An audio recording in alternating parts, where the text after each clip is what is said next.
Bonjour tout le monde, c'est le Star Wars Day, May the Force. May the Force be with you. On va donc parler politique dans une galaxie lointaine, très lointaine.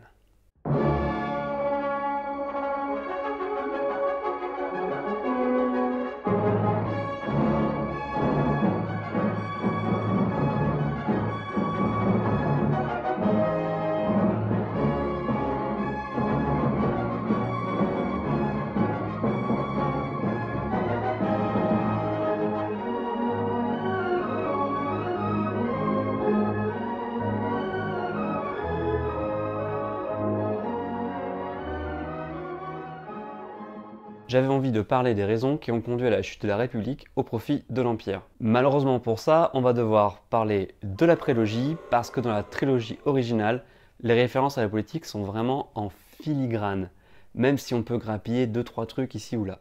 On apprend au détour d'une conversation que le Sénat est dissous et que l'empereur dispose maintenant des pleins pouvoirs, ainsi que les gouverneurs locaux et la hiérarchie militaire. Au Sénat impérial, aussi longtemps Sénat que... impérial ne sera bientôt plus un obstacle sur notre route. Je viens juste d'être avisé que l'empereur a enfin dissous le Conseil permanent. Les derniers vestiges de l'ancienne République sont balayés à tout jamais. Mais c'est impossible. Comment est-ce que l'empereur pourra gouverner sans les fonctionnaires? Les gouverneurs régionaux ont désormais toute autorité sur leur territoire. La peur, voilà ce qui bâillonnera les systèmes séditieux.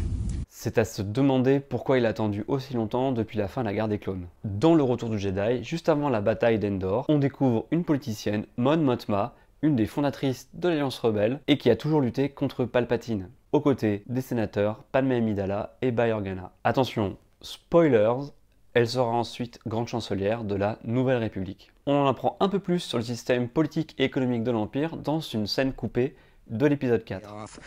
I have to stay one more season.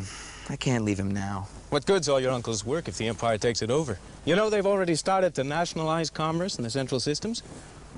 It won't be long before your uncle's just a tenant, slaving for the greater glory of the Empire. No, that's not. Vous avez bien entendu, en pleine guerre froide, le grand méchant du film nationalise toute la production économique, y compris celle des petits paysans, comme dans l'URSS. Au contraire, aujourd'hui, l'Empire est plutôt montré comme le méchant capitaliste et industriel, pollueur et financier. Le complice du clan bancaire, pour ne citer que lui. La prélogie nous offre une idée plus précise de la politique dans Star Wars. Ce qui nous intéresse dans ces épisodes 1, 2 et 3, c'est qu'il montre comment une démocratie peut sombrer en quelques années dans l'autoritarisme le plus violent. Mais alors, qu'est-ce qui se passe pour qu'une république vieille de plusieurs milliers d'années, qui réunit des millions de planètes et des centaines de milliards d'êtres sentients, puisse s'écrouler comme ça en quelques années standards? Tout d'abord, à cause de la faiblesse de ces règles démocratiques. Déjà, il n'y a pas de règle contre le cumul des mandats.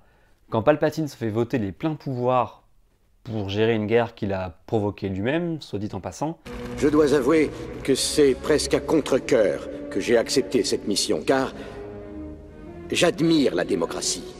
il a déjà plus de 10 ans de mandat de grand chancelier derrière lui. Rien ne semble indiquer non plus que les sénateurs doivent suivre certaines règles. Ce sont parfois les souverains des planètes qui siègent au Sénat, ou alors leur famille. Il y a sûrement des planètes qui votent pour choisir leurs sénateurs, mais la République semble respecter toutes les coutumes locales, y compris lorsqu'elle confine au népotisme. Jamais on ne voit de contre-pouvoir non plus. Les médias, les journalistes? Non, ils n'existent pas. Les partis d'opposition? Jamais évoqués. Il n'y a pas de parti au Sénat. Juste des regroupements sur tel ou tel sujet de temps en temps. Mais c'est quoi cette république sans vie civique, sans quatrième pouvoir?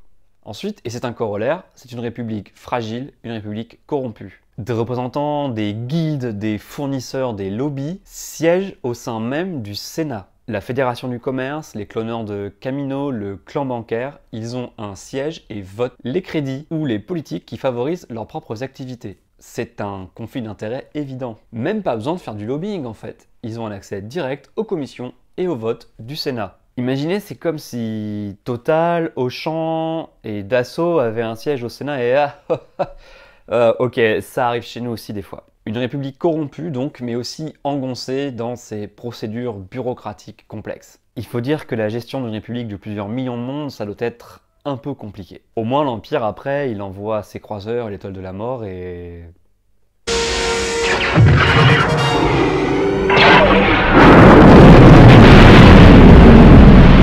Mais je vous arrête tout de suite.